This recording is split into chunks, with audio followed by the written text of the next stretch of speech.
the cliffs of Esalen Institute after a day of filming with Joseph Campbell, 1982. Verse, what it's like, what it actually is like. And this changes from decade to decade. No scientist says, I found truth. There's a working hypothesis, and the next season we have another structure. Guillemen. I would qualify that, enormously, Laffer, Campbell. Okay, they think they've found truth. So, the problem of mythology is to relate that found truth to the actual living of a life. Mythology has to do with how you live your life. K greater than D greater than. Q greater than. Campbell. There's a famous line that close of it is, Faust. Everything phenomenal or temporalis Buddha reference, but a metaphor. And Nietzsche topped that a few years later by saying, everything eternal is but a reference, viewed a metaphor. Now the function of mythology is to help us to experience everything temporal as a reference. And also to experience the so-called eternal verities as merely references. Mythology opens the world so that it becomes transparent to something that is beyond speech, beyond words, in short, what we call transcendence. 161. The hero's journey. Without that you don't have mythology. Any system of thinking, ideologies of one kind or another, that is not open to transcendence cannot be classified or understood mythologically. The first function of mythology then is to function be showing everything as a metaphor to transcendence. The first field that has to be transcendentalized this way is the field of the environment that we're in, the world that we live in. So that we can see the whole world as opening to a dimension of wonder and mystery. Every object in the world speaks of this mystery, the mystery of life, and consciousness pours in through the various bodies and beings roundabout. It must then show you yourself that you are similarly transparent to transcendence. And finally, in a mythologically organized society, all of the rituals are organized in such a way that they help you to experience yourself, the world, and the social order of which you are a part, in this mystical way. And of what I regard as four major functions that mythology serves, the first one is the mystical function. The second is the cosmological, relating to the cosmos. The third is the sociological, and the fourth is the pedagogical, carrying the individual through the stages of his life. The myth guides you through the rituals, initiation rites, fertility rites, puberty rites, funeral rites. The seer for guiding the individual through the inevitable course of a lifetime, and the human lifetime in this matter has not changed since the time of the Aur-Agnatian caves. The mystical function is opening the transcendence, opening the heart and mind, pointing out that the ultimate mystery that we all try to solve lies beyond the range of human thought or naming. When you have given eternity and a thought you have fallen short. You are no longer in the mystical tradition. For instance, in Judaism where God is named and tells you what's good and what's right, these are the firewords and reduces mythology to ethics. There are moments of reverence, of what I call worship, where one gets an experience that seems to correspond to something named in the scriptures, but this isn't mysticism. Mysticism actually goes beyond this whole field of separation, I and thou, and when a deity says, I am it, he becomes a roadblock.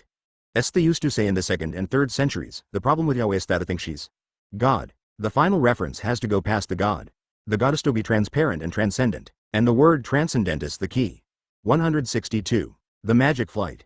Word to mythology. All of this figures are flickering, just ASWE. Are ourselves in the field. In a mythology such as the American Indian tribes the whole world is understood that way. The animals give themselves, the body animal gives himself as a willing victim to participate in this game of, no you eat me. And with the knowledge that the life energy survives death, is transcendent of the temporal experience, the belief is that the animal will come back and you can relate to it properly next year. Am I not right here? High water. Evento further extent, which I think is the hardest thing for a Western people to understand, in that in most tribes there is not an individuated goal. The Iroquois word for it is orenda, the tribal soul. From the Native American standpoint it is an energy, it is a power and it exists in rock, it exists in dogs and cats, and it exists in you and me. It flickers sinus for a moment but we do have a classic way of making it burn bright or hardly burn. Atal, Campbell. Yes. Well, that's the first offer. There's a second function I call cosmological. And that is in the world as the science of the day presents it or as the knowledge of the day presents itself, radiant of this transcendent energy. Turn the whole world into any concept that it's radiant. And that's the function of art, to take the world swa as radiant. That's in art. That's the aesthetic arrest when the object is presented in such a way you don't ask the artist, what does this mean? If you insult you will tell you, the thing has to come through and hit you with an aha. High water. Ortho painting will ask you, what do you mean? Guillemen. What you described in terms of a community's soul where there is no specific individuality is in some ways exactly the description of what modern science is. Science belongs to everybody, and no subject, no discovery is really the work of a single individual. That's in other words what you're saying about the individuality of the soul, that it is more the tribal soul, or community, or people, which is exactly what science says. The contribution with my name is infinitesimal. Add to that more contribution in the name of other people and eventually you have the Movement of modern science. Highwater. Art, which seems so transient, Sanampur. Tant, seems to be the most transcendent of human creative activity. Whereas science seems to be the most revisional, seems to need to 163. The hero's journey. Criticizes itself in order to move forward, and in fact reverses itself. I can't think how any scientist in the last 10 or 20 years who hasn't actually said just that. Guillemen. Fatisha science progresses in contradistinction to philosophy, which appears to want to remain or to keep what it had at one time. Science gives you a sane image of the world. But that's the second step. I would like to get a difference between believing and looking at animage and knowing that the structure of a molecule in 2000 years will still be the same. Thatrathasatrath, which by the way existed years ago, but we did not uncover it. Molecules existed long before the observer was born. This is the uncovering rather than the discovering of science. Audience.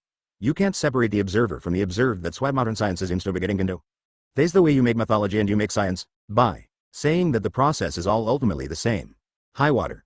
When I hear you use the word mythology, it's a little bit like hearing someone use the word wilderness when they look at nature. Andy try to say there is nothing wild about it. Andy think you think of mythology as a kind of faction and science as a kind of a fact. Campbell. What I'm trying to say is that the structuring of a mythology is conditioned by the science at that time. There's news in constructing a mythology based on an archaic science. I wouldn't know what a Tao with an atom, Buddhi do recognize that. When we had a Ptolemaic cosmology, there was a whole interpretation of the relationship of the earth to the different planes of the universe that was mythologized. What happened at that was it was given an ethical and moral value. The stages of a ladder of the heavens represented the stages of the psyche. Well, anyhow, the myth has to deal with the cosmology of today, and it's no good when it's based on a mythology or on a cosmology that's out of date, and that's an for problems. I don't see any conflict between science and religion. Religion has to accept the science of the day and penetrate it to the mystery. The conflict is between the science of 2000 BC and the science of 2000 AD. Highwater. Isn't it possible that the very pursuit of the scientist is a mythological form itself? Campbell. The quest is a vision quest. It is the scientists' enactment of the vision quest that everybody is engaged in. How? 164. The magic flight. Do you find the truth of your own being and relate to it? Isn't that true? Highwater. What is fundamental to all this apparent diversity?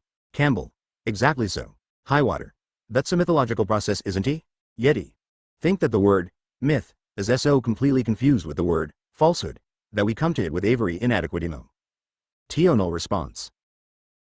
Campbell. Now we've come to the sociological function of mythology. All mythologies have had among other functions that of validating and maintaining a certain specific social system. The moral system is culturally established, and it will be every different when you move from here to there. And find in all basic mythologies that the whole world is a manifestation, an emanation, as the God itself comes into being, as a personification of certain of those energies. He's not an external thing at all. Then the fourth function of mythology, and this is the one where you suddenly feel the lack of myth today, is the pedagogical, the guiding of individuals in a harmonious way through the inevitable crises of a lifetime. That's the main one, linking the individual to his society so he feels an organic part of it. The individual is carried by the myth in a very deep participatory way into the society, and then the society disengages him. And so what happens to all his energy? It has to go down deep into himself, and that is the mystical part, the interrelation to the life cause. First induction of the individual into society, then disengagement of him and the carriage of him through mystical meditations and the understanding of the symbols to the seed of his own life within himself. Now what is the seed of life? I remember Avery pretty little. Book B. Edwin Schrödinger, where I believe uses the ultimate terms Brahman or Atman. Here's a fundamental modern scientist who, ultimately, when he comes to speak about their L.A. tie-inship of the individual to it all, has to use these words that are not of our crystallized tradition where God is there and man is here, and this is the good society and all the others are junk.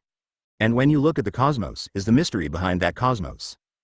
Interested in just these people being in that place or in getting them there to the other side somehow. It's a fantastic story we have. 165. The hero's journey. I find that the main result for me, in me endeavors, has been the confirmation of a thought that I have long and faithfully entertained, of the unity of the race of man, not only in biological soini spiritual history, which has everywhere unfolded in the man Nerophysingle phony, with its themes announced, developed, amplified and turned about, distorted, reasserted, and, today, in a grand, fortissimo of all tions sounding, together, irresistibly, advancing to some kind of mighty climax, out of which the next great movement will emerge, and I can see no reason why anyone should suppose that in the future the same motifs already heard will not be sounding, still, inurella, tie-inships indeed, but ever the same motifs. Joseph Campbell, The Masks of God. Brown. How do you explain the several fundamentalist religious movements around the world these days? Campbell. What you have there is the result of the concretization of the symbols. To think that this symbolic statement refers to a historical fact. And the two prime ones that are troubling our world are the image of the virgin birth, which has nothing to do with a biological problem, and the image of the promised land, which has nothing to do with real estate. The seer symbols of the birth in the heart of the spiritual life, in contrast to a biologic alone where all the values of the biological life suddenly move into a secondary position, Adone is moving them along a spiritual trajectory. And the goal of that spiritual trajectory is the relationship of the individual to the land in the world of harmony. And that is the promised land. It has to do with what you're doing inside yourself, not when you've got your weapons pointed at to kill. The shift is dramatic. And so you can say that the story is simply a function of misunderstood mythology. Cockrell. What system of images would be the best wind out an experience of the transcendent? Campbell. I find that when I read either an Upanishadic text or one or another of the Buddhist sutras, that does it. Those traditions were, and still are, traditions that are really centered in transcendence. They realize that all phenomenology of life is a shadow display of powers that are not fully given in the display. There are energies that move in our body, no one knows whence. They come from something transcending our consciousness. We can't have unconceived them, and those energies that come in the subatomic particle displays, they come and come and go. Life is throwing up these 166. The magic flight forms, the nor consciousness becomes interested in something else there or gets some ethical idea that is contrary to nature. Mythological images are transparent to transcendence. Every mythic image points past itself, every deity opens to mystery. The kingdom of the Father is spread up on the earth and men do not see it. Well, you have to open up to that seeing. Cockrell. What is unique about those traditions that they've been able to continue to translucent while our traditions have become opaque? Campbell. Our traditions haven't become opaque, they started by being opaque. And it comes from the fact that the mythic figures are read not as poetically inspired but as prose. And when you read mythology as prose, and apply it to the aggrandizement of your particular group or society, you're off the trail. Thesis. What I would call pathological mythology. The whole idea of a chosen people, for example, is pathology. Every people is a chosen people. The realization that you're being chosen does not distinguish you from anybody else, but tells you what it is about everybody else that is wonderful, that, like yourself, they're of a mysterious, transcending ground. All beings are Buddha beings. Now, we don't know more than one or three names associated with the sages. The hearers who delivered the Upanishads. Buddha starts already back in the 9th and 10th centuries B.C. They realized that the whole phenomenology of the world is a projection of a mystery ground. And that mystery ground in the ground of your own being. You are that mystery which you are seeking to know. But it's not that you fancy. It is not the aspect that your friends are enjoying, that thing in the phenomenal world that is moving around. It is that ground of being that was there, will be there, is what you are torferdo. One might say that the function of a ritual, an ophamythology, is to put the conscious mind, which is in touch only with the phenomenology of the world, in touch with the ground of phenomena, particularly of your own action. So that you act. Notice an ego, Buddha carrier of a process that is transcendent in its course. When a myth links you, for example, to your society, it is linking you to something bigger than yourself. Buddha is not big enough. The society itself must be linked to something bigger than that, which is the world of the environment. If you, 167, the hero's journey, get stuck with that, that's not Bijana either. The Thasto become transparent. Carl Friedrich Dierkheim sword, become, transparento transcendence, is the key to the whole thing, that Seki word. And as soon as this read as a fact, you lose the transparency and it becomes an aberration and aduluding guide. One of the problems that has gone on with inner mouse accent on sociology rather than biology. It hit me when I read of the Russian biologist, Vavilov, whose biology differed from Lysenko, who was standing for the idea that society can shape nature. It can't. That man wasn't out to Siberia, nobody even knows when headed. One of the great biologists of the century. But this point of view differed from Stalin's. And I findle so in our colleges that the accent that has gone into sociology,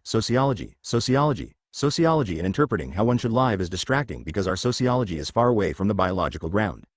Economics is what controls this. Economics and politics are at the governing powers of life today, and that's why everything is screwy. You have to get back in accord with nature. And that's what the myth serial about. Now in the 19th century, sociological anthropologists shed the idea that myths and rites were an attempt to control nature. Totally wrong. They are not to control nature, they are to control the society and put it in accord with nature. The festival thought is to do with the seasonal realm, with the stages of human development, with the stages of the preparation for war and the return from war, Getting in touch with the biological ground with these movements, soon is always an accord. And the economic motive just destroys it all. Foe. Cockerel. I wonder if you could speak a little bit of the tree in the garden, the tree of the cross, the tree of the Buddha's illumination, and how they can be read in a way that opens to an experience of the transcendent. Campbell. A few years ago I saw a tree that was growing on a ravine where the roots, instead of continuing to grow outward, just turned back and went the other way, inward into the side of the ravine. You can't explain that in sheer mechanistic terms. 168. The Magic Flight. Tree of Death and Life. Miniature by Berthold Furtmeyer, from Archbishop of Salzburg Missal, 1481. To get back to the garden you have a tutorial that is. 1. You see? Woman embracing a tree. Miniature. Hills, early 19th century. Guler. And what is happening now with imagery of the evolution of man? The 4 great stages in the human evolution. Homo. Faber, Homo erectus, Homo sapiens sapiens. Each of those transformations take place following a maximum movement of the brachialis, where a whole new environment comes along and there's a sudden adaptation. It happens too fast for the earlier kind of theory to work, you know, the thousands and thousands of years and all that kind of thing. And then there was the time at the end of the Miocene when Africa and Arabia, which had been separated from Europe and Asia by a great sea, moved up, and then the Himalayas rose. Whole new environments. Within 800 years there were whole new animal species taking advantage of those environments, and other animals to eat the animals that evolved. 169. The Tree of the Soul. Figure by William Lawn. The works of Jacob Behmen. The Hero's Journey. It all happens too fast for just the Darwinian thing to work. That doesn't mean that evolution is refuted, it means that the mechanistic way of interpreting it is refuted. And so we're getting back to a kind of Lamarckian view. Lamarck was earlier than Darwin. Then Goethe, in the Metamorphosis of Plants, I think that's where I read it, speaks of the evolution of life. Of course Goethe was alpha century before Darwin came along and his interpretation was not the Darwinian one of mechanistic interaction, the dynam. ICS from inside the organism that brings about evolution. It's inherent in protoplasm that it should differentiate, evolve. Andy speaks of the 2 great lines of evolution, of the animal and the plant. And the culmination of the animal evolutionized the human being. And the culmination of the plant is the tree. And so the tree and the vegetable world represent the undestroyed simplicity and directness of the natural production of a form. A tray is symbolic, you might say, of home. One returns to the nature world that is explicit in the tree. So the garden is the natural realm of the vegetable world and man is put there as a nature being. His problem is to remain natural while moving into this next stage of high consciousness and differentiated consciousness. He can lose himself in consciousness but the tree pulls him back. The problem in the biblical tree is that there are 2 trees there, you're in the garden of timeless being, see, and you are going to move into the realm of time. In the real M of time everything is. Dual, is, was, and istobe, past and future. There is you, and there. Isi. So when you move into the real moth opposites the tree of the garden of good and devil, is the gate going out. So they didn't have to be kicked out of the garden by God. They had already kicked themselves out. Fair shaman wearing of clothes comes from recognizing male and female are differentiated. To get back to the garden you have to realize that Alison, you see? So the second tree, the tree of immortal life, is the tree of the return. But the thing about the book of Genesis is that God doesn't want man to return, I mean, this is a peculiar God, a unique God. He does not want you to realize that you are immortal. He says, lest man should know weed of the tree of immortal life and become as we are, therefore, let's put them out. The guardians at the gate are the pair of opposites, and the flaming sword in between. Is the fear of going past that and losing your separateness. Enzo Weirhildout, Fok percent. 170. The Magic Flight. Kongo Rikishi. At the Todaiji Temple, Era, Japan. Campbell. There was a very interesting moment in me. Understanding of these things during the Second World War when we were at war with Japan.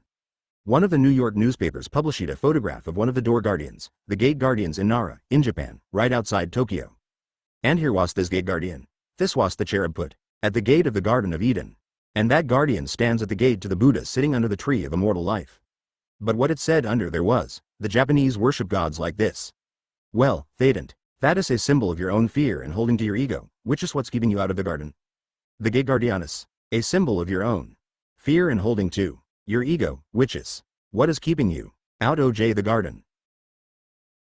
Where the Buddha sits. Under the tree, Andes. Right hand says, don't be afraid of those guys. Come through. Joseph Campbell. 171. The Hero's Journey. Remember hearing a marvelous talk by Dazet Suzukian. Ascona, Switzerland. It was, I think, his first talk there at the Uranos Foundation, and here was this group of Europeans and the audience and then Was a Japanese man. He was about 91 years old at the time. A Zenfaloso. Fair. He with his hands on his side. Anda looked at the audience and said, nature against God, God against nature, nature against man, man against nature, man against God, God against man. Very funny religion. Joseph Campbell. Where the Buddha sits under the tree, and his right hand says, don't be afraid of those guys, come through. It suddenly dawned on me our God was apparently that guardian at the gate because he has put the guardians at the gate and told us that they're emphatically there and we mustn't go through. That shifts the whole thing. Suo religion is basically a religion of exile. In the Christian tradition Jesus is, a Sidwar, gone through the gate and eaten of the fruit of the tree and become the tree. Which is the crucifixion. That's the sense of the crucifix. Yield. Lati go. Join into your mentality not this but head of I no more. Talati, which is in you and in all things. And so Jesus hanging on the cross, which is the second tree in the garden, is equivalent to the Buddha seated under the tree of immortal life, the Bodhi. Bodhi means, the one who is waked up to the fact that he is that which he seeks no. Namely, the eternal being. The Dwar religions are interesting in that we're told that we are not one with Jesus, Butheistobier model and we're to follow him. But in the Thomas Gospel Jesus says, he who drinks from my mouth becomes as I am, and he am.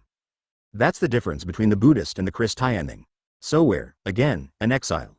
You cannot be Jesus. But in the Buddhist religion you are the Buddha already, and just didn't know it. Now I was lecturing on this point in saying that for the Christian one should live in terms of the Christian you, and a woman came up to him some weeks later and said that she was sitting next to a priest and he said, that's blasphemy. Well, if they's blasphemy, what in heaven's name are we talking about? Foe. P9F. Campbell. I remember when I was a kid in school when I was reciting catechism. Why did God make you? 172. The magic flight. God made men to love him, to serve him, and to honor him in this world and be happy with him forever in heaven. That has to do with our relationship to God. God did not make me to realize my godhood.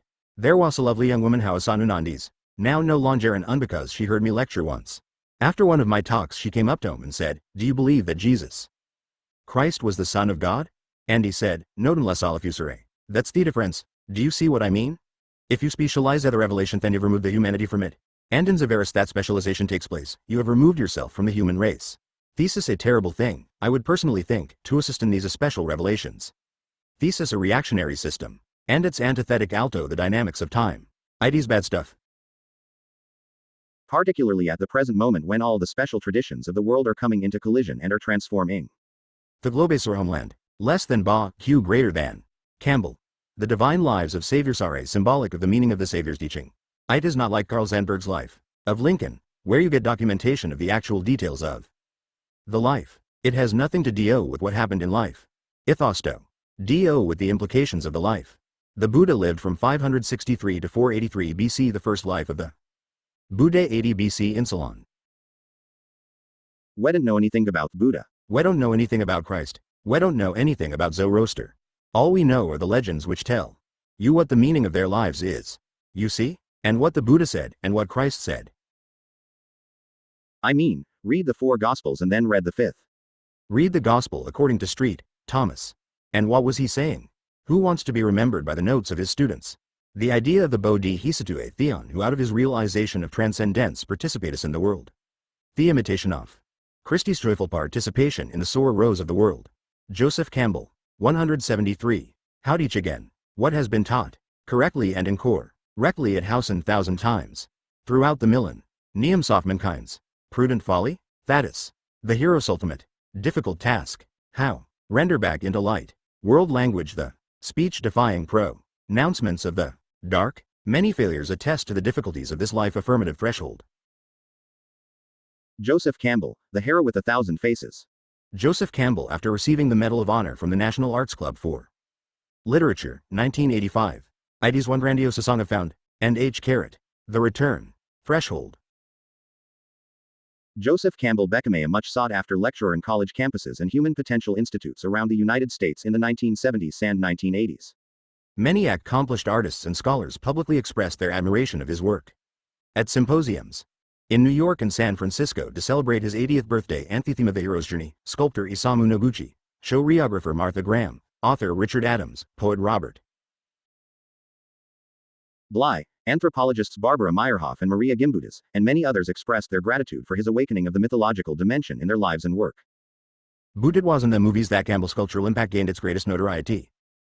No book has come close to influencing contemporary movies as pervasively as Joseph Campbell's The Hero with Thous and Faces, wrote film critic Michael Ventura.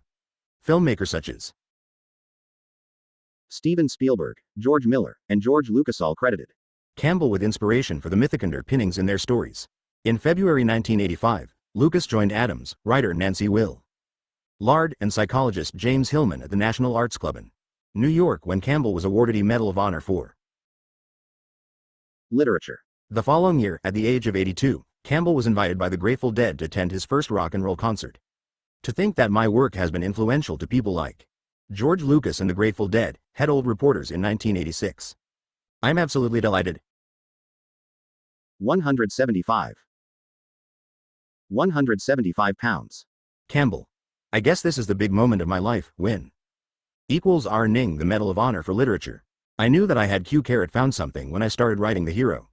It came up very slowly. I worked about 5 or 6 years on it. It came out of my course that I was giving in comparative mythology to my students at Sarah Lawrence College. Now it was Euripides who said, "The myth is not my own. I have it from my mother. And think I can say, the myth is not my own. I got it from my students." Because they were early young women and they were not interested at all in just horror the myth and what the date was. They wanted to know what it meant to them, what it could mean to the children they were going to have. And then to hear, as we have heard tonight from these really majestic artists that we have had the wonderful privilege of hearing speak, and to hear my name in relation to their work, makes it difficult to stand up and talk. It has been a large experience, because that's what I was shopping for when I was writing, namely, that I was giving people the key to the realm of the muses, which is where it delights me particularly to receive the award from the Arts Club and to receive it for literature and not from some scientific society or scholarly community, because to think that my contribution has been in the way of literature instead of scholarship is a marvelous promotion. I remember Alan Watts asked me one day, "Joe, what kind of meditation do you do?" I said, underline sentences. Now there's a beautiful phrase that I run into in Avalis. The seat of the soul is there where the inner and the outer worlds meet. The outer world is what you get in scholarship, the inner world is your response to it. And it is there where these come together that we have the myths. The outer world changes with 176. The Return Threshold. Joseph Campbell at the National Arts Club. Beside him, from left to right, are Gene Erdman, filmmaker George Lucas, and singer Linda Ronstadt, 1985. Historical time. The inner world is the world of Anthropos. The mythological system's area constant, and what you are recognizing is your own inward life, and at the same time the inflection to history. The problem of making the inner meet the outer of today is, of course, the function of the artist. To think that my work has had some influence on people who are doing this is why I feel so proud of this moment. Theothor experience, of course, wasping married tone. Artist, Gene, a dancer, and to see an artist manipulating the so on Durful things, turning them into dances, and then into Datuan. Durful play, The Coach with the Six Insides. In 1962 it first appeared based on Finnegan's Wake, and we had 3 or 4 years of quite vivid experiences in Italy and Paris and so forth, and soon. And the N her later plays. This participation is from a distance. I'm the one who sees it for the first time and I say, "Oh, they're just talking too fast and I can't hear." That's about the extent of my criticism and contribution to these things. But that's also helped me to stay with this mythological world in relation to creative life. I can't tell you how grateful I am for this event. It lets me know, in spite of my non-academic career, you might say, I must have been doing something right to have influenced the people such as you have been meeting and hearing tonight. I can't tell you how deeply moved I've been by whatever from these beautiful people who have spoken in my name. It is a culminating moment in my life. 177. The Hero's Journey. Less than B. Cockrell.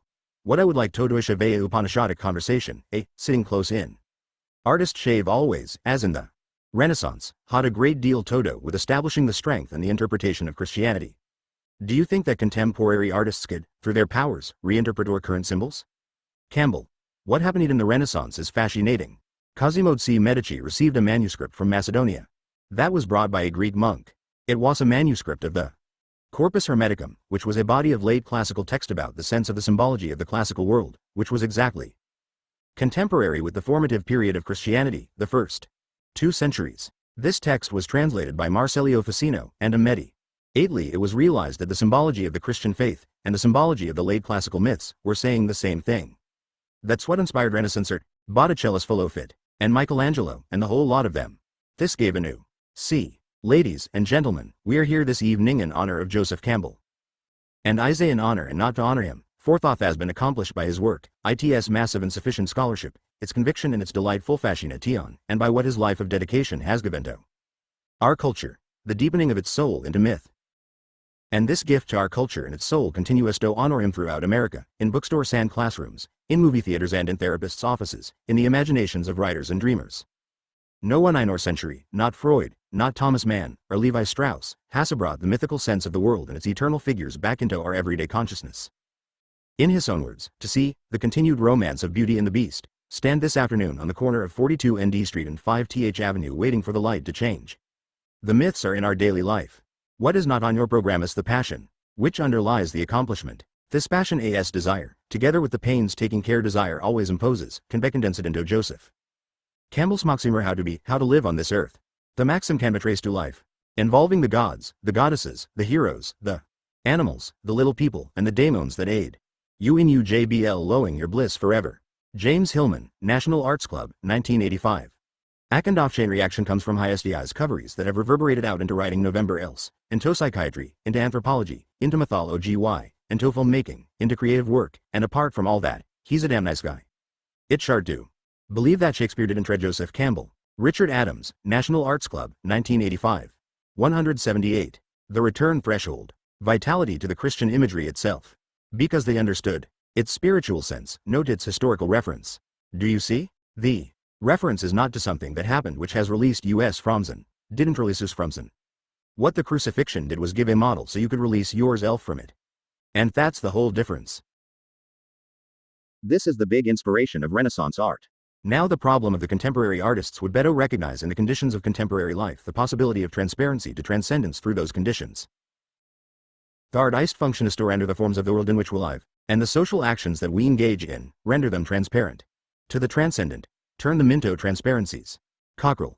As Joyce says, any object properly regarded can be the gateway to the gods. So when you look at Cézanne's apple, I'll put it your way, you don't want to eat Cézanne's apple because they hold you in what Joyce called aesthetic arrest. Campbell. That's right, that's Silas in the Modern Nitty Hospital chapter. Campbell. If you had the opportunity to speak to the artists of the world and point them in the right direction about what to do with the bodies of mythology that we have, what would you say to them? Campbell. I'd laughs, buy a copy of The Hero with 1,000 Faces.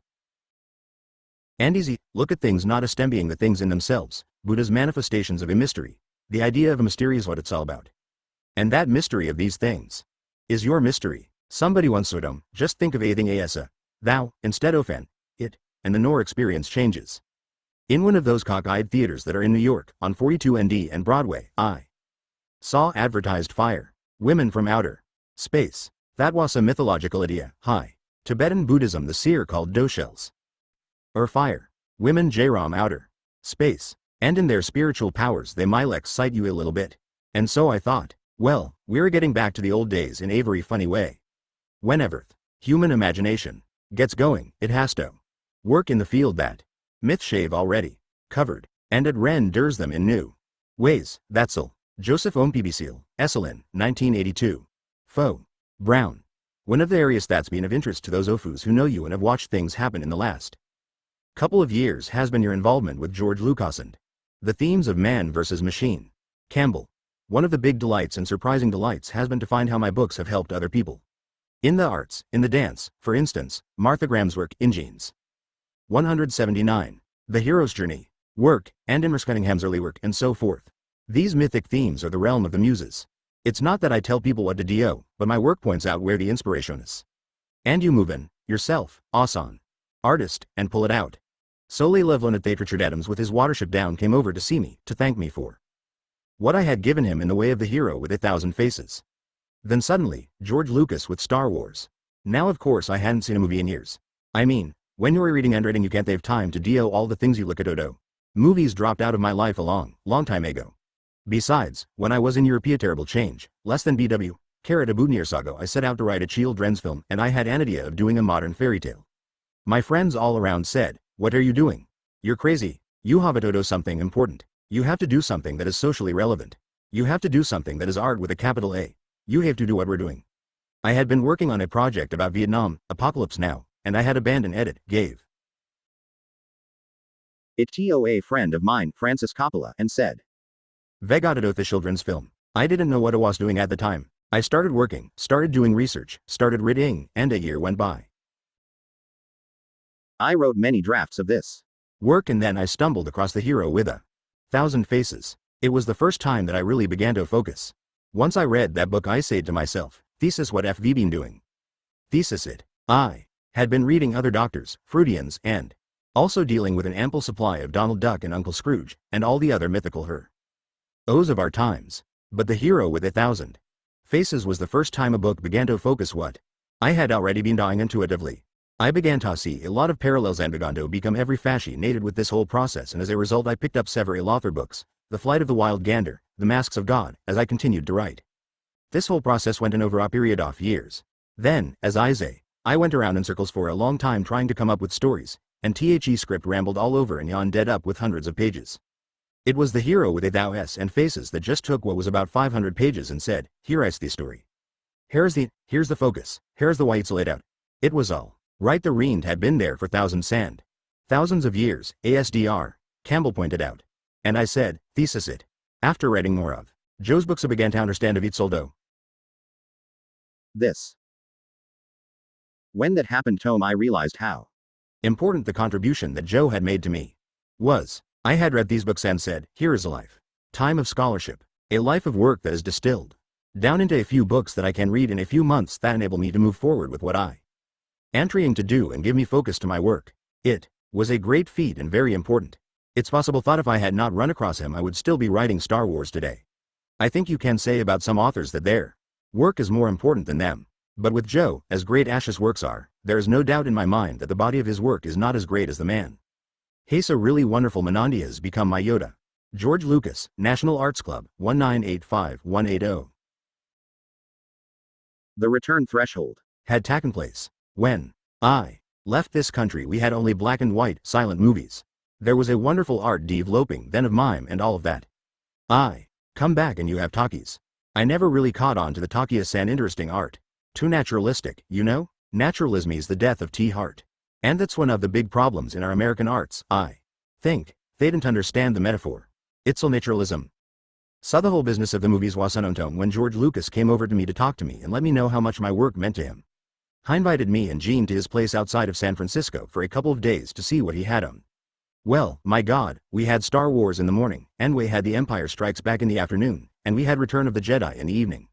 I tell you, I was really thrilled. Harith the man understands the metaphor. What I saw was things that had been in my books but rendered in terms of the C-3PO, Anthony Daniels, Luke Skywalker, Mark Hamill, and Obi-Wan Kenobi, Sir Alec Guinness. In a scene from George Lucas's Star Wars, 1977. 181. The Hero's Journey. Modern problem, which is man and machine. Is machine going to be the servant of human life? Or is it going to be master and dictate? And the machine includes the totalitarian state, whether it's fascist or communist, it's still the same state. And it includes things happening in this country too. The bureaucrat, the machine man. What a wonderful power the machine gives you, but is it going to dominate you? That's the problem offered as Faust. It's in the last two acts of Faust, Part 2. Hespactus with Mephistopheles, the man who can furnish you the means to do anything you want. He's the machine manufacturer. He can manufacture the bombs, but can he give you what the human spirit wants and needs? Hecant. This statement of what the need and want is must come from you, not from the machine, and not from the government. That's teaching you or not been from the clergy. It has to come from one's own inside, and the minute you let that drop and take what the dictation of the time is instead of the dictation of your own eternity, you have capitulated to the devil. And your Reinhold. That's what you think George Lucas brought forward. I admire what is done immensely. That young man opened a vista and knew how to follow it, and it was totally fresh. It seems. Tomitha the carried that thing through very well. Kusino. There seems to be an uncanny parallel between myth, dream, and the movies. Magical transformations, Dreamtime, The Hero's Journey, Vision Quests, and soon. Do you see the filmmakers in what they've called the Dream Factory of Hollywood as modern myth makers? Campbell. They could be if they make myths. All they do is put people into bed and take them out again. This naturalism in our art world is all flat-footed prose. And in flat-footed prose there are only two things that are interesting, violence and sex. That's what it's come down to. Everything leads subquadrant out of it. 182. The Return Threshold. Campbell in the library of his Greenwich Village apartment, about 1960. Kusino. Because of books like yours, especially The Hero, There seems to be a movement with writers, including screenwriters, to go back to classical structure, Tao's myths and fairy tales to try and impose a structure in a medium that's been very free-formed for years. Do you think this could cause some movement between movies as just entertainment into myths? Campbell. There's no better medium in the world than film. I mean, my god, you can do anything with it. The only thing is to find out what it is that's worth doing. But here's so much money in a popular show that the temptation Toto, the popular thing, and that means corny, obvious work, is very difficult to overcome. One of the problems in American art, and it's a problem that's particularly conspicuous in the novel, is the temptation of money. Years ago, when I was a student, I was interested in the American novel in that period of my lifetime, the 1920s. And one after another, you can name any of them, Dreiser, Sinclair Lewis, Hemingway. One after another had been working in the early years to find something. The works would get to be more and more exciting gas they went in. Then they tighten suddenly the money would begin to come in. And then the next work has to do the same thing the last one did, and down it all goes. Working out your own discovery, out of your own realization, who gonna want it? Well, you may be surprised. It's a very difficult decision to make. Toto this thing. That is an experiment. The creation, bringing forth of a form that was never brought forth before. Now I found it in writing sentences. You can write that sentence in a way that you would have written it last year. Or you can write it in the way of an exquisite nuance that is writing in your mind now. But that takes a lot of waiting for the right word to come. Joseph Campbell. 183. The Hero's Journey. Now, working out of your own discovery, out of your own realization, who gonna want it? Well, you may be surprised. It's a very difficult decision to make. Toto this thing that I san experiment, the creation, bringing forth of a form that never was brought forth before. Now, found it in writing sentences. You can write that sentence in a way that you would have written it last year. Or you can write it in the way of the exquisite nuance that is writing in your mind now. But that takes a lot of waiting for the right word to come. Then you send it to the publisher and the copy editor corrects it. We have to have artists who will be courageous that way. I have mentioned George Lucas. I think that young man opened a vista and knew how to follow it. It was totally fresh, totally fresh. Kusino. Once he mentioned that there is on that the Japanese are reforging ahead of the West is because they know form. I feel that one of the real delights in reading your work is the thrill of recognition. Your books seem to help people to look at the icons of popular culture, a Superman, a Michael Jackson, or Darth Vader in Star Wars, and see the archetypes coming through. Did you plan on this when you were writing Leon? Were you trying to resurrect the old stories so that we could resurrect them in our lives? Campbell. No, I was getting out of the old stories the information as to where the archetypes were. Ali Havidoni has been to try to show through the traditions that have come to US where this realm of the muses really is, and what happens when a real artist gets hold of it. I've seen it in the dance, say, with Gene Work and in others like Martha Graham and Mersican Ninghammer in the work of sculptors or painters. They didn't try to copy something that has been given to them. They see an experience of their own life in the Cedars, and that takes knowing what the archetype is and forgetting it, the end reading out of that something. That kicks back all the way. I remember back in the 1940s and 1950s. How there were a couple of very important artists who were just doing cliches. This holding of the archetypes came up and they were copying archetypes. That's not what it's all about, it's to see and experience the archetypology of a living moment. What the artist must render is a living moment somehow, a living moment. Actually in action or on inward experience. Kusino. With that in mind, isn't there a combustible? 184. The return threshold. Power in these archetypes? For an audience to see one, like the witch flying across the sky and the wizard per ounce, there is a visceral feeling like electricity that runs through them. That suggests artists have a responsibility for the archetypes that they use. Campbell. Oh, no doubt about it. The power of these things is very deep, and the more one understands them the deeper they get. I mean it goes right down to the ground of biology. The energies that we're living with is what this is all about, no doubt about it. Kusino. Seeing the influence that your work has shot in the arts, I wonder if you have seen transition periods in its influence? Firstish influence at the students, then the artists, then the society as a whole? Campbell. What a shot in me and work is that it has influenced largely people, and among these people, artists. I don't say how it could influence, let's say, an insurance agent or somebody like that, in his work, but it might. There are directions I don't know about.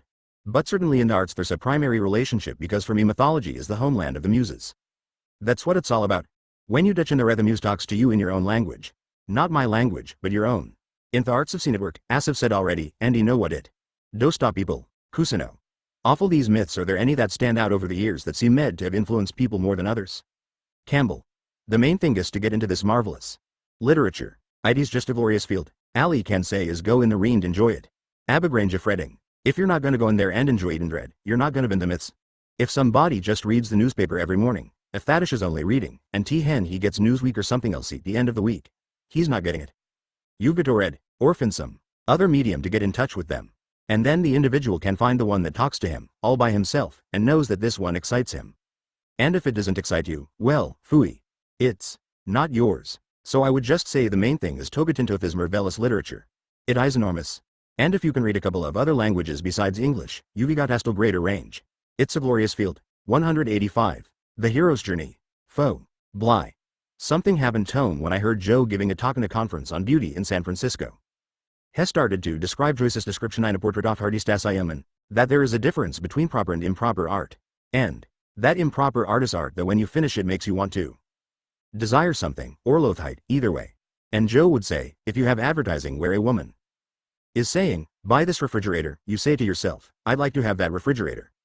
Thesis art that's pornographic, because it wants you, it desires you, it leaves you with a desire to have that object. Political art is didactic because the art is still moving, but it makes you want to flee from the politicians.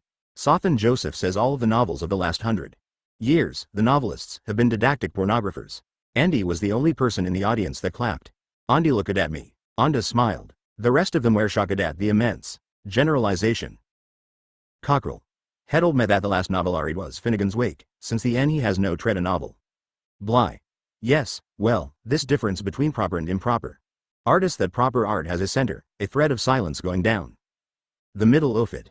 So then when you're finished you're at center of yourself, and you do not move either way. The funniest thing was that while he was saying this, and I was agreeing with him about proper, improper art, a woman stood up and said, there will be natty nuclear eating tonight given Barabar Blight the Women's Center. Cockrell. So you are fulfilling a political purpose. Bly. I was. A lot of my art during the Vietnam War was improper art. Cockrell. Yeah, but which is appropriate sometimes. Bly. No, I would say that during the war improper artists appropriate, but nevertheless, nobody had ever made that distinction to me. And so what is important to me about Campbell is that this concept is extremely important. It was-handed down from poet to poet, indeed from Aquinas originally. It went from 186. The Return Threshold. Old friends Joseph Campbell and poet Robert Bly share a private moment during the filming of The Hero's Journey, Big Sur, California, 1982. Aquinas, and then Joyce picked it up from him. But it was not handed down to my generation. Joseph is one who carrying that knowledge. When I got it from him I immediately realized how important it would be to younger poets. So I am going to carry it from Joseph, tome, for some of the younger poets. Cockrell. The knowledge of how to achieve an aesthetic stasis? Bly. Yes, there is a difference between proper and improper art. It is until the same, political or John by some extent improper. You can still respect it but you can see it more clearly. I have done both kinds. I have done proper and improper art but I didn't understand the difference. Joseph's explanation of this functions of my this really important. Therefore there is something 187. The Hero's Journey. Creativity consisting going out to find the thing that society hasn't found yet. Joseph Campbell. Wonderful in him because he's like the classic alderman who takes the highest ideas of the civilization and carries them and allows them to appear. Cockrell. A wise old man embodying wisdom. He's the archetype. Thadish's archetype. Bly. That's right, Cockrell. He's the guardian. Bly. And to some extent Eliot Pound didn't really have a respect for culture. Evan thought Poundies described us the grother of culture. Cockrell. I recall him saying that Aquinas' definition of art required wholeness, harmony, and radiance. Bly. Yeah, that's right. That's terrific. That's unbelievable. That's right. Cockrell. Wholeness, harmony, and radiance, and that. When a work had that and view could achieve the status of art. Foe. Bly. Joseph, what is ritual in art? Thadistose, inside the poem? I haven't written free verse for many years and I'm getting suspicious. Campbell. Just looking at it from a purely academic point of view, ritual is an action that puts the individual not only in touch with, but in the place of, being the agent of a power that is not out of his intention at all. He has to submit to power that's greater than his own individual life form. Animal rituals, for instance, occur in relation principally to sex games and also to confront tions between males. Bly. Which is a greater power? Campbell. Which is a larger power that's operating in terms of the impulse of the species, you may say, and then the whole thing becomes marvelously ritualized. And who composed the dances of birds? Wokompostos even says, they are not individually invented. They are suddenly in the species relationship. The formality in art releases the individual into a species relationship, and the formality in art releases the individual from. 188. The return threshold. His individual system of desires and intentions and links into something so that becomes a unique expression of something that is not of himself, of nature. And when this drops out in poetry you get all this art that comes from, well, you must be getting it. 2. With people sending you their poems. Bly. What you're saying is that if ritual was understood, confessional poetry would not happen. Because confessional poetry. Campbell. Wouldn't be confessional. How's a confession except some minister who's trying to get you to pay dues to his church? Bly. That's very interesting. Therefore, there is another question. Why is it, Aussie have noticed in reading Pasternak, Macaw, Tova, in certain Russians who keep tradition of form very strongly, that there is such respect for sound? The quality you're talking about is in the poem that touches on a force greater than the individual writer, of the Russian person, of any matter. Also, don't I think one advantage of the city of Aramor? Natural environment is that it can fertilize something powerful in the human being, in the artist? Campbell. Well, I feel that New York's a good place to work. Booty think one addresses the city as though it were in it. Note thou, and then you're in a situation of combat and relationships to something that's skeet other. Ivy just come out of New York, you know, and a place like this on the Big Sur coast just wakes another whole consciousness. It's further down, and the body feels, yes, thesis my world, I be missing this. And it seems almighty's out of the body and its relationship to experiences of this kind that the mythic imagination comes. This other experience of the city is far more rational, ethical. Bly. Well, are you saying that in the city, for example, you don't have as many living beings, so there's not enough things to have an Ithor relationship, and here in the country you have more of them? Is that what you mean? Campbell. The Ithor relationship in the city is to people. Bly. Campbell. The environment in the city is geometrical and rectangular, and there are no curves, it's contrived by man. The whole environment is self-man-made. And here you find that there is a primal being experience of which man and nature are themselves manifestations. Whereas in the city you just didn't get it. 189. The hero's journey. Bly. You see, ideas been a shock to me because I was borrowed in poetry to have the Ithor relationship with human beings. And when you look at archaic poetry, ancient poetry, Homer and Soon, you have a tremendous amount of a ween relationship to the rocks, to the Campbell, to the wine dark sea and the rosy-fingered dawn. We're right in that environment here, Bly. But you know how it is formed. I'm from Minnesota. I have an Ithor relationship with plant things. What do I do? Campbell. I don't know. Thesis the same environment you have in Japan and the east coast of Asia. There's a long tradition of relationship to the sea. You know, the Chinese idea that art and poetry require water and mountains. The water is the source. In the beginning all was water. One after another of the myths give us that. And it's out of that, then, that the forms come, where life generates. Years ago, with E.D. Ricketts, I went from Carmel, California, right up to Sitka, Alaska, along the coast doing intertidal collecting, and you just felt this was the place of generation. This was the germ of our life. Bly. Mythically, when you look at this, what do you see? Campbell. Mythically I immediately see the world when the whales swim be. The world is a mystery of the dark depths of the unconscious and the dark out of which all has come. And here, I see the security of the enduring, which is what the rock world represents, then the beautiful life of the trees. Go the so wonderful, and even he's speaking about the principles of evolution, how long the two lines of the vegetable and the animal world, the culminating mysteries are of the human being and the tree. One finds the nobility of nature here in the power, the tremendum, the fascinance of the mysterium. Bly. Can I go back a second? I'm trying to learn from you and what you've done in relation to poetry. I was taught to believe that poems have in them the importance of good sound, the importance of good broken rhythm, the importance of some form. But one of the things that wasn't mentioned to me is the myth, the story, in poetry. And in ancient poetry, always the poem leads on into a story, which in turn takes the mind of the human being far out into this world, far out into the transcendental world and far out into this. 190. The return threshold. So surprised amazed that not only in the form should there be something human, but there should also be this mythic world. Strangely enough, Ameth Take is a human being and brings some of this incredible material into an apparently domestic or ordinary human being. Campbell. What the myth does is open the human being and at the same time the natural environment to what Durkheim calls the transcendence, and the sense of my this that we all ride. Own a mystery, and we are manifestations of it, whether it is the nature world or the human world. They are not apart. Bly. But how does a myth do that? Specifically, Campbell. It does it always by giving reference past the individual. Now what happens in that theological situation is that God becomes concretized, he closes, he's a roadblock. When he becomes mythologized, as Ingoeth swords, when everything transitory is just a reference, he opens, becomes a reference to something which is the ultimate mystery transcendent, which is the mystery immanent in you and in all things. Participation, a deep realization of participation, and it's the radiance of art. Bly. Then Jehovah actually in some way prevents Sue's feeling this? Campbell. Absolutely. It puts you in a relationship to him, which has to do with sin and atonement. Bly. Does this mean that if you start to worship Jehovah for a long period that your sense of myth would disintegrate? Campbell. It has disintegrated. There is no sense of myth.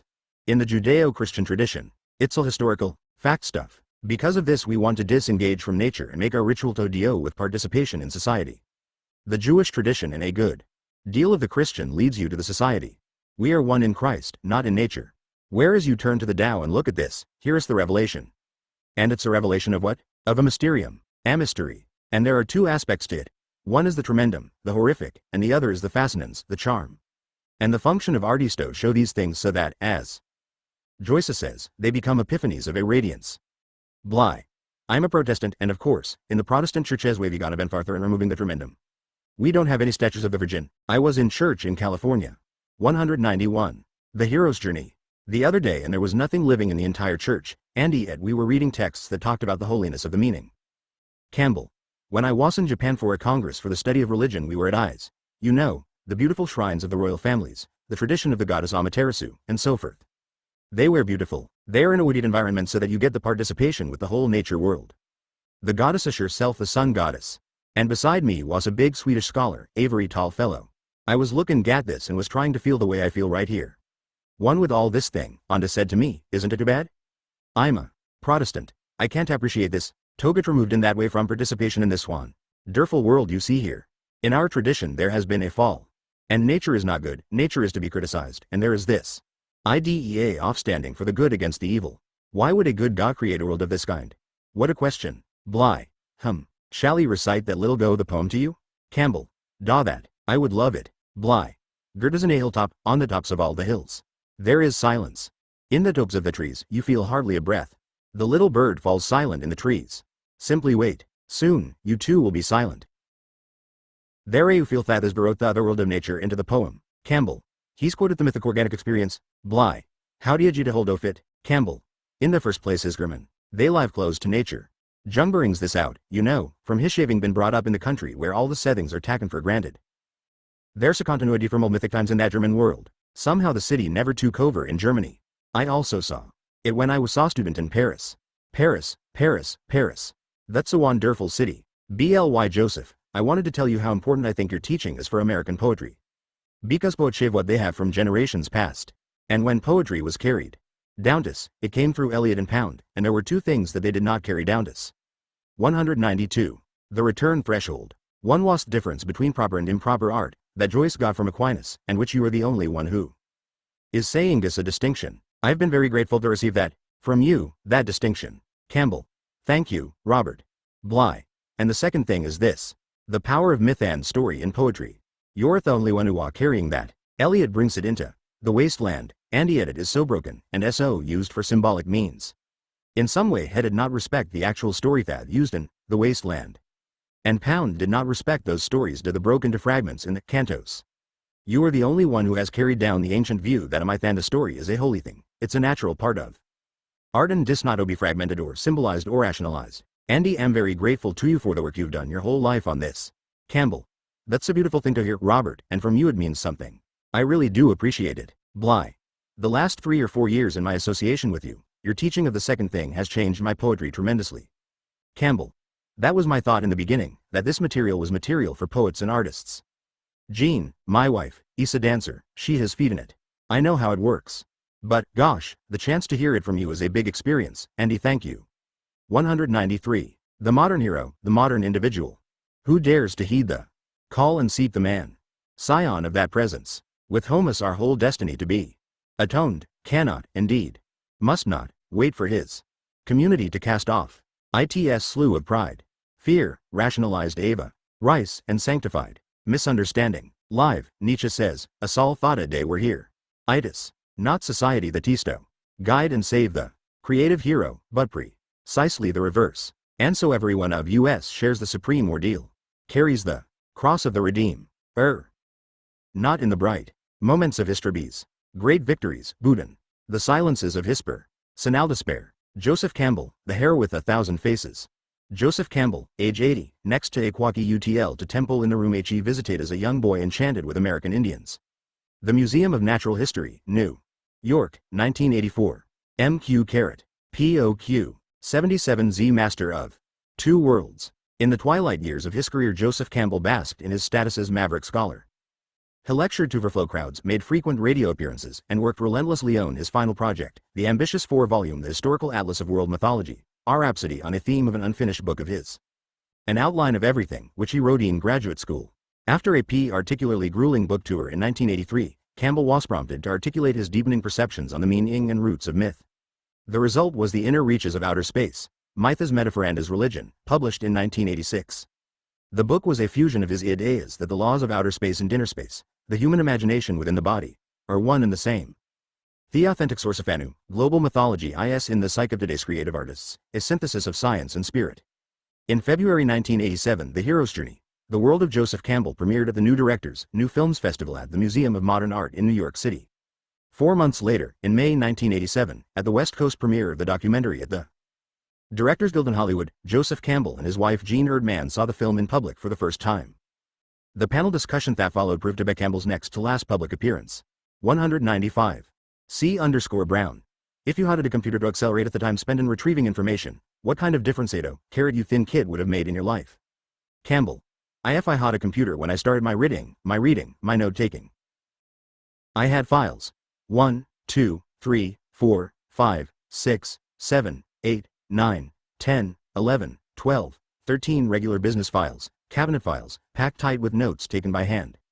If that had been done on a computer, I could have retrieved my own information immediately. I can't now. I have it to remember where it is and geo-futzing around getting it. It's all sunken toth. Files, you might say, and that's the only loss you feel with a computer. The important thing about information and the way that I go tit is not the information but the experience of the information. It's a love affair, really, of getting in touch with a world of thinking and experiencing that you can't get from just the supplying of information. In writing, of course, I need the information that I already know, and yet you want to know exactly what the page I sand the book I got it from. Up to 5 weeks ago I did all my writing with Avanar pencil, and you look at this thing, and you know what this kind of thing costs, and you think, my god, what is substitute for a pencil? That's the lightest really, but, what IT can know. I'm becoming enchanted. It's a world of magical action, this funny little thing with all its little people in there who would do these things for you. Brown. I remember you telling me once a great story about Eisenhower and the computer during the 1950s. Campbell. Oh, yes. There's a story about Eisenhower. It was in his time that we began to realize what an important thing the computer was. He said to have you got into him full of computers and put the question, is there a god? The computers worked around and lights flashed and wheels turned and all that kind of thing. Finally a voice came out and said, now there is 196. The Master of Two Worlds. Campbell writing at home in Honolulu. The statue of the Bodhidharma that Heinrich Zimmerswidow gave him sat off the desk, 1985.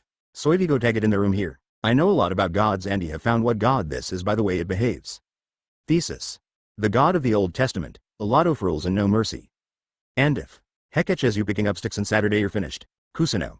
Have you met your computer? Campbell. Ha.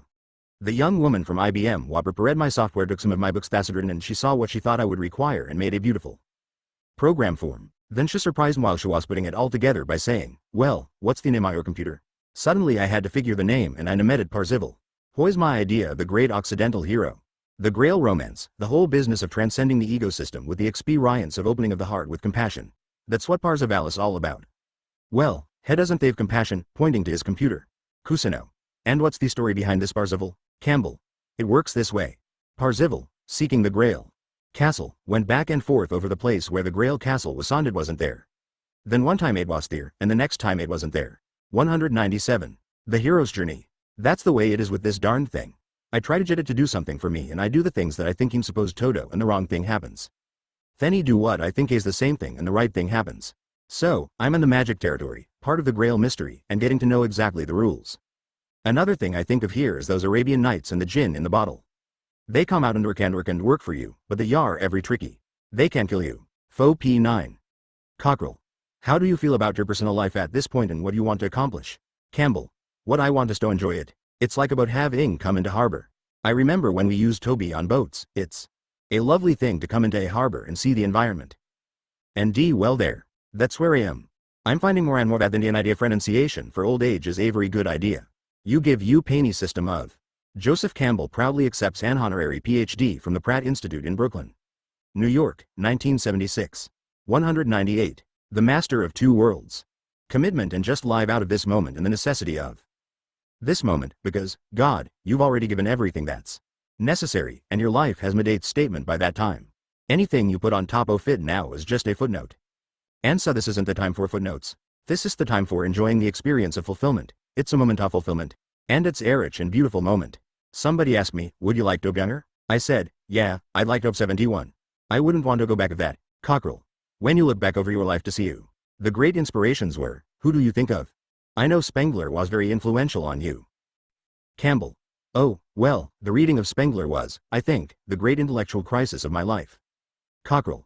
And what was it that Spengler opened for you? What was that impact? Campbell. The realization that the growth, flowering, and aging of societies is an organic process and inevitable. And that at certain stages in the social development you are in a period. Ossid were, of youth. Then comes a period of maturity, and then comes a period of fagging and disintegration and a shift of accent. There is a change in what might be called spiritual energy. Now what my age am able to experience something that otherwise I could only have talked about. And that is this problem. In life of the proportion of energy to mass. You see kids running around with all this energy, and since I'm living now with much older people here in Honolulu, there is this mass and the energy just isn't there. This all sharpen it in society, too. The mashiness of our life conditions and the energy to enliven themis what way. Lack. The other thing about Spengler was to have the was a man of great intuitive power. Heforasade beat what was gonna happen to us in our spiritual and cultural life. I read Spengler in 1932, and so we have 50 years since then, and he would say, date by date, Hebish's name on it. Cockrell. Age does have its compensations.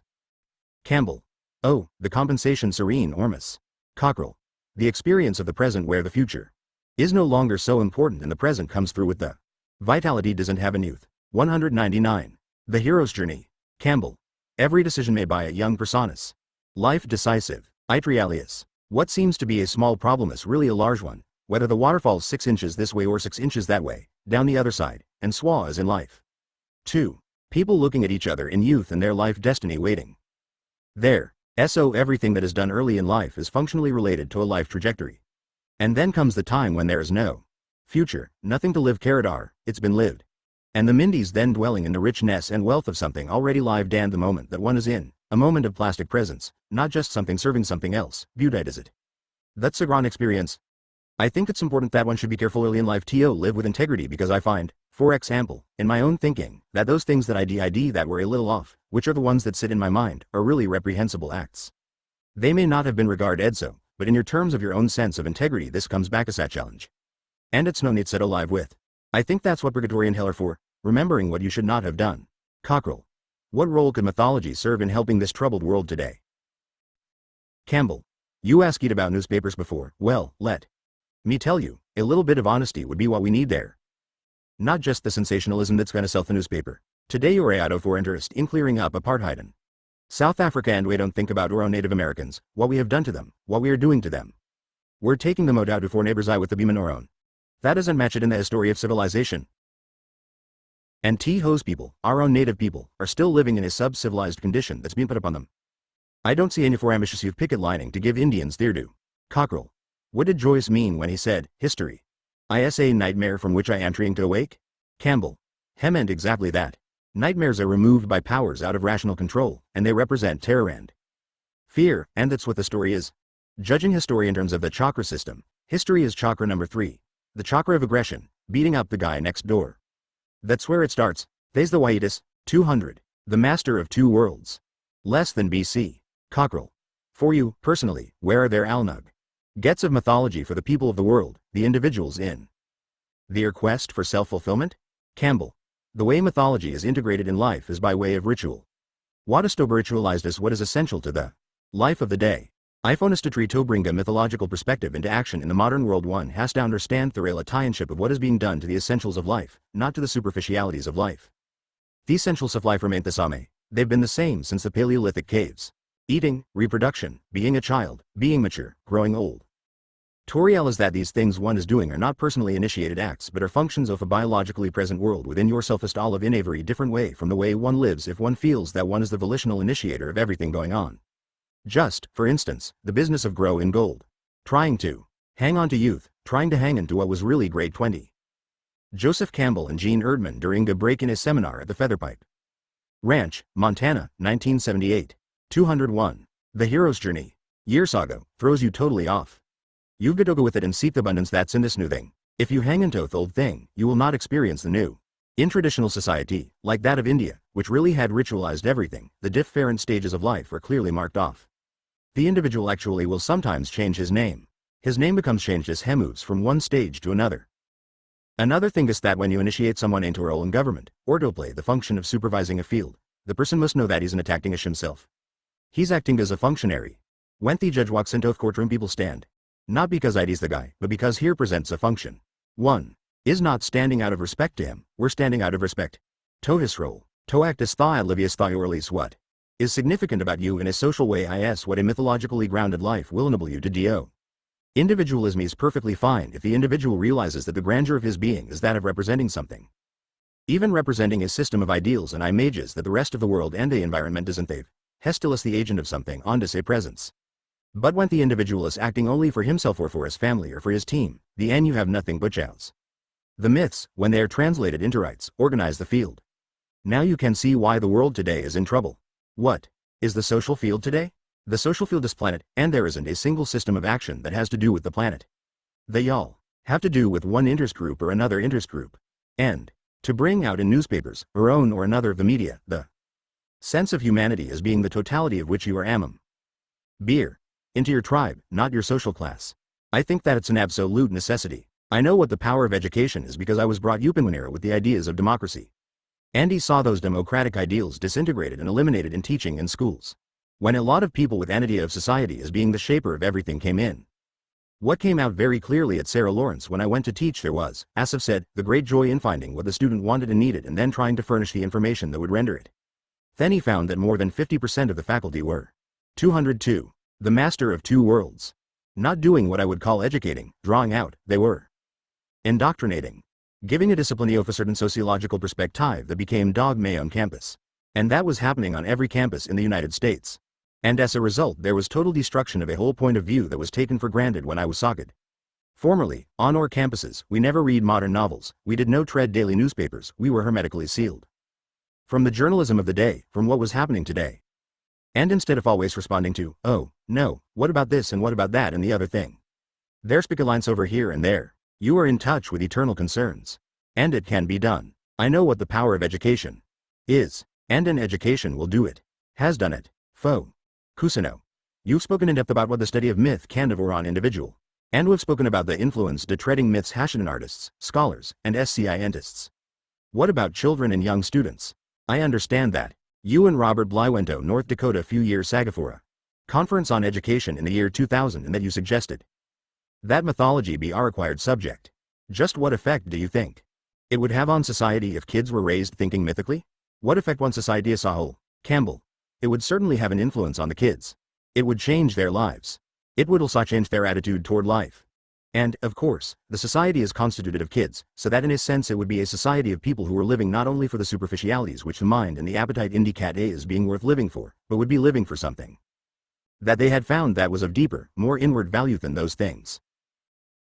Something like this is coming up now in this anti-war movement that we have, which has become actually a sociological fact. I've had a century of wars, and after each one you'll realize, disappointment, that what they said ITW, Sal about wasn't what. 203. The Hero's Journey. Once in Eugene, Oregon, after Alec Toure in which he had dealt with the age stage as described by Dante, this young woman comes up to me late Rand says, well, Dr. Camp Bell, you don't understand. Today we go directly from infancy to wisdom. I said, that marvelous, all of Missides. Life. Joseph Campbell. It was about, and that the chap on the other side had as much right for his impulses we had for ours. People are beginning to think there are deeper values than those which are achieved through these sociological, pathological madnesses. And it's also coming out now in the ecological movement. We have to live in relation to nature. We mustn't conquer it, as the Bible tells us Toto. We must live with it. Kusino. What kind of curriculum would you suggest, Campbell? When I was teaching at Sarah Lawrence I gave a course in mythology, and that course related to every other course on the campus. It had a relationship because it was a core course. This was the most popular course on campus. I could see how it enriched all of their understanding of the work they were doing. And so everybody thinks Shison subject's a great one. I think this is the one subject there is. And it could be introduced in the freshman year. A course in the archetypes of myth. It would be a wonderful course. Fed. Kusino. iPhone of the divisive forces of war culture is that when they've common stories anymore, the common myth, can that be changed for the good by the power of the modern media? When Star Wars can be shown in the jungles of Thailand or the villages of the Philippines, will that change how knowledge and tradition are passed down because of the immediacy of our storytelling? Campbell. My thought about the present momentous really is sociologic alone. Every mythology is scheduled or composed in the service of a certain society. Everyone has developed within a certain horizon. The experiences of that society in the horizon are. What are the living element in the myth? What grabs people and holds them to society in which they're dwelling? You cannot export myth, either through space or through time. And this is one of the problems of our whole biblical tradition.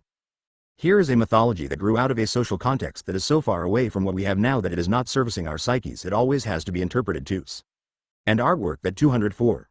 The master of two worlds. You have to have someone tell about is not working on you. But, it's the aha, which tells you it is you, that is necessary in myth. And so the myth that we think we are living by is not operating on us.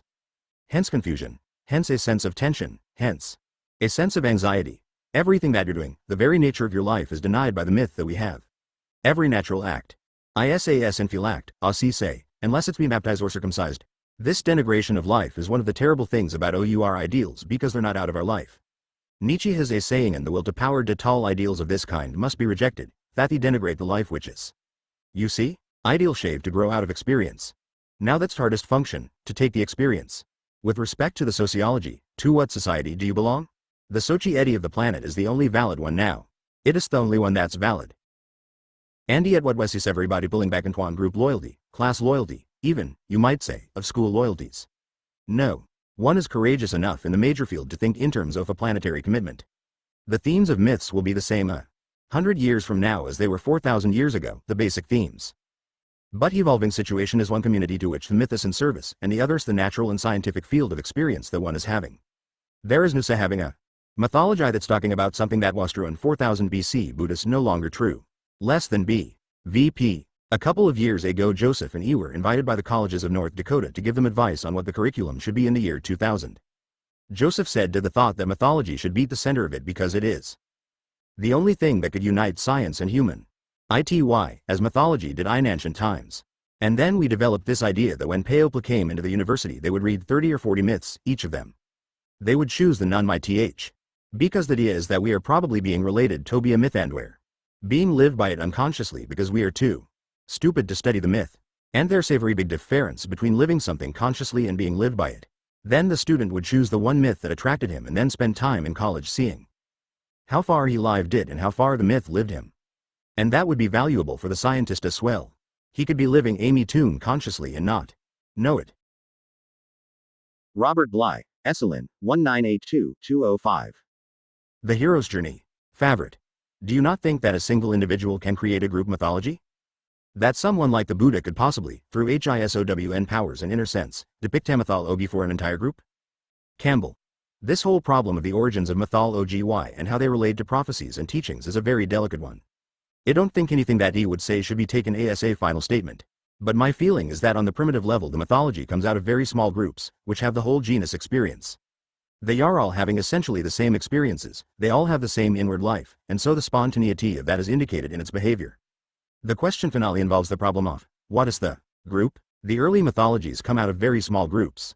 Every mythology has grown up within a bounded horizon and the people within that horizon are rehaving equivalent experiences, more or less. So that a sign like this will strike the same responses in everybody in the group. If you can't that you didn't have an operating mythology. The people who become the teachers and spokesmen are those who go into trance states, and they experience the unconscious system of the others in the group. They all have about the same psychological situation.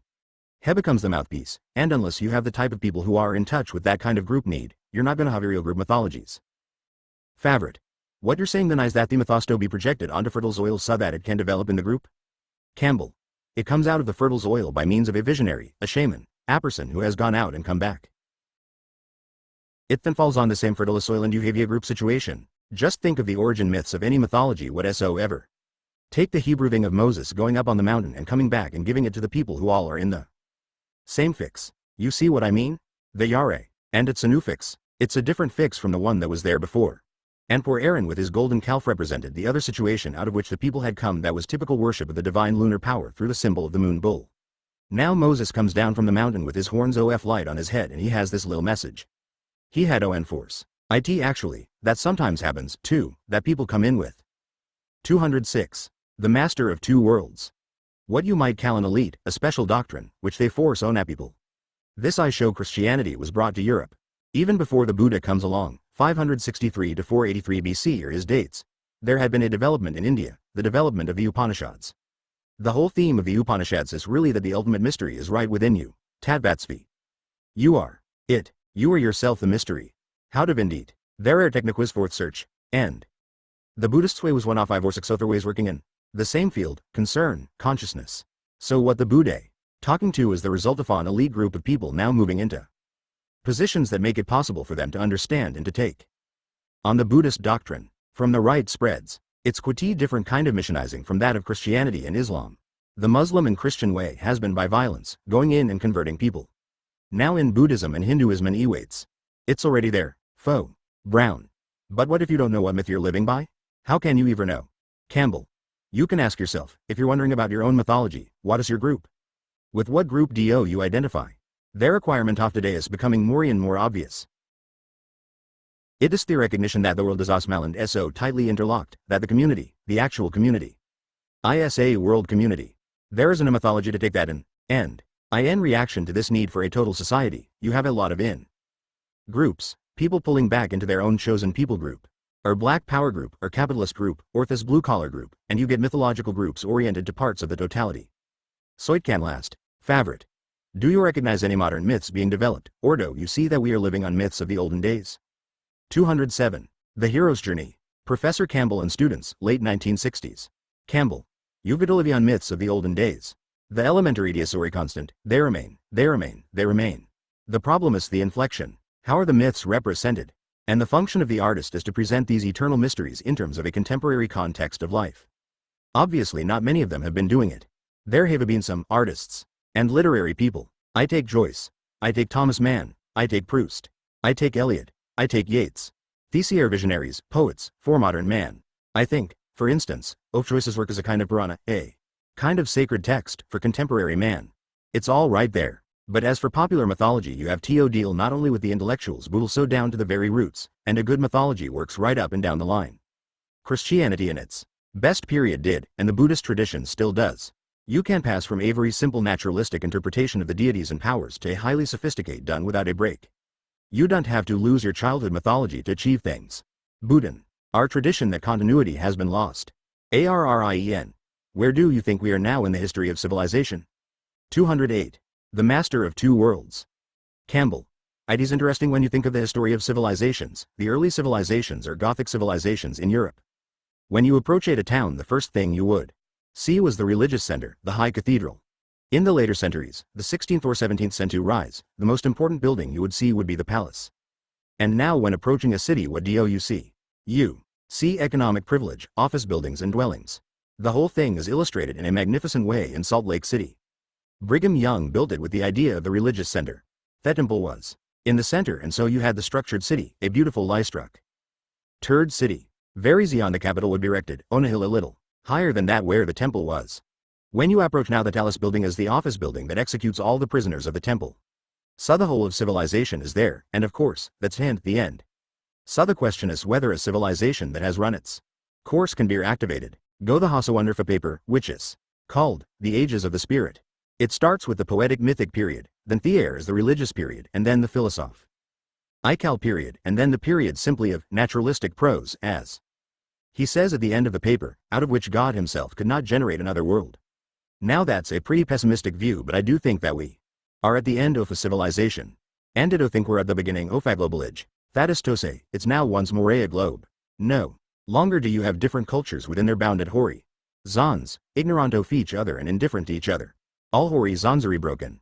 That's another thing like I've brought out. Do you know? The passage? I stood on the highest mountain of the world, and I knew more than I saw. I understood more than I knew, because I was seeing in a sacred manner. And what I saw were the hoops of all the nations interlocking in one great cycle. So he saw it, and saw that same wage, Dreesen, one that regenerates the heart. Campbell. It does, I think, to get that thought across. Well, who knows what the sea is going to produce next, this milky ocean from which all our lives come, with the whales going by, always the whales going by. 209. The Hero's Journey. Campbell. When life becomes only problems, a Sinmar. Riage, or with this silly chap, Hamlet, to be or not to be, then you are in a later stage of civilization and you're on the way down. Life has to be spontaneous. It has to come from what's called in India the Ananda Maya culture, the sheath of bliss. Life is an expression of bliss. Cockrell. I've always wondered where we are first, inspired with T. Side of following your bliss. Campbell. There is this wonderful theme of the 5 sheaths in the Ananda Maya culture in India, that life is an expression of bliss.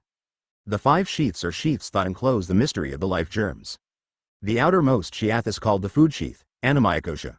A body is made of wood and it becomes food forth. Worms or vultures are the flames. That's just the outer matter. The second sheath is called the sheath of breath. Prana Maya Kosha. Here you draw in the oxygen that oxygizes and turns this simple food's heath into something alive. The third sheath is called Manomaya Kosha, the S-heath of the mind. This mind that I'm talking about, this one up here, is in touch with what's in another. It feels pain, it feels pleasure. I relates to all of that. Then there's a great gap in the next sheath. Is inwards, the fourth sheath, thesis called Vijnanamaya Kosha. The sheath of wisdom. Thesis the sheath that built the body in the mother womb, that is keeping us alive here and in form, that moves the grasses and the trees. It's deeper than the Monomaya Kosha which is in touch with pain and pleasure. This other is a sheath of spontaneous wisdom. When we're digesting our breakfast or we have digested it, not one of us here could furnish the chemical formula for digesting a meal and turn ingot into a body. Yet each of you shesti won it. That's this inward sheath. That disparity between the way of thinking between sheath of the mind, Manomaya Kosha, and the way of experiencing of the wisdom sheath is the disparity that is bridged by mythic symbols. The myth is the voice of the wisdom sheath speaking to the sheath of the mind which can get way off center, bringing it back to fit the nature order. 210. The master of 2 worlds.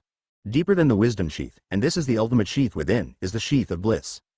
Anandamaya Kosha. All life is driven by bliss. The mind euphoria thinks it is in pain and in trouble and the body saying, no, sir, you're endless, only you just didn't know it. The function then of mythology is to connect you to your bliss and find where it truly is.